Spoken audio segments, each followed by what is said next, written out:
The Lord be with you. A reading from the Holy Gospel according to Matthew. Jesus said to his disciples, "Not everyone who says to me, 'Lord, Lord,' will enter the kingdom of heaven, but only the one who does the will of my Father in heaven. Everyone who listens to these words of mine and acts on them will be like a wise man who built his house on rock.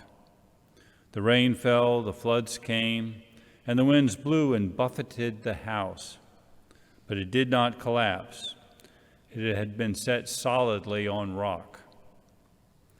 And everyone who listens to these words of mine, but does not act on them, will be like a fool who built his house on the sand. The rain fell, the floods came, the winds blew and buffeted the house, and it collapsed and was completely ruined."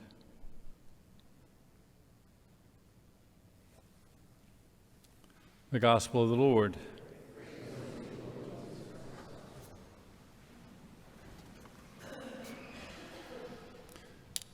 So this is the first half of Advent. We're in it.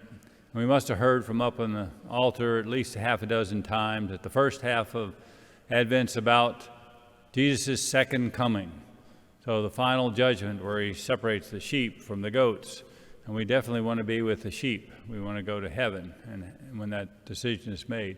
And today's readings give us guidance on how we can end up going to heaven and be with the sheep and when that happens. In our first reading is from Isaiah. It talks about the city of God. When you hear that city of God, think heaven, and it's a strong fortress. It's safe within, it's protected. It's a safe place. And it says the people ask that God opens up the gates so they could enter into his fortified city. And for us, we ask the same thing, that God opens up those gates so we will one day enter into heaven. And why? Because we can trust in God, because God is a rock, because he protects that city, and in that city everything is safe. And so the key is to have faith in God and trust in God, and then you'll make it to this eternal city. And then our gospel sort of teases out, what does it mean to trust in God? And Jesus said, it's not the ones that say, "Lord, Lord, let me in," that make it. It's the ones that listen to the Word of God and act on it. A good example is, let's say there's somebody that's obese or has diabetes or has high blood pressure, and they decide to go to the hospital and see a doctor because they trust the diagnosis, and the doctor diagnoses and says, "Hey, you need to go on this diet or take these pills or both," some combination of that. And then the person goes home and doesn't follow any of the doctor's instructions. They can't expect to get better. And so, with that example, the little parable he talked about, the house built on rock, those are the people that listen to the Word of God and act on it.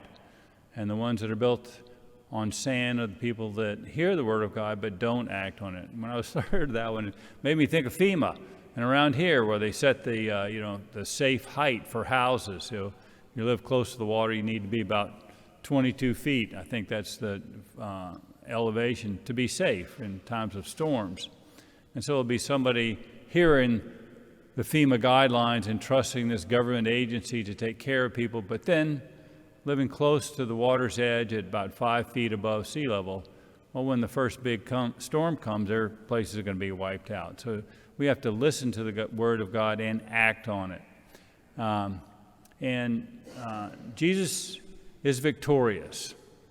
He died and he rose. He's in the eternal heaven now. And he wants to share that victory with us. He wants us to be with him in heaven.